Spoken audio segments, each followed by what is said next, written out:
तीन को प्राय 6 बछर लहारे उनी साउते ब्रेकअप कांतेना ब्रेकअप कदे उनी आकाश नितुमान मिटे कोड़ा सावे बापलाव कना बर्नाली आर आकाशा बापला हार रंजिता सगै तोपा ओना मिद दिन ते हुई कना बर्नाली चिंता भावनाय दाय जे रंजित के कलिया से बन कलिया बर्नाली किछु दिन खयगे रंजिता कथा दमे दिसैदा कयेक दिन लहारे फेसबुक ते रंजित के दमे एगेर कदिया रंजित ओना को मेसेज नेल काते सुदुई दोहो कदा कोनो रिप्लाई बाय एमा दिया मुचाद रे बर्नाली रंजित के कॉल दी गया फोन रिंग साथे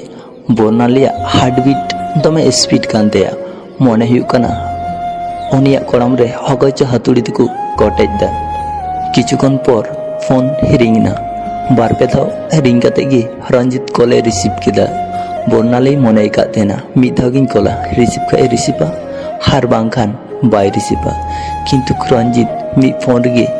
उनिया कॉले रिसीव केतेया बैते बर्नाली मेंदा हेलो हेलो हकम लेते बर्नाली नसीना खूब कते आड़ांगे ठीक केतेया इनगे बाम चिन्ह दाड़ेइन काना रंजित हना कथा आंजम सावते संगे संगे मेन केदा ओ बर्नाली आम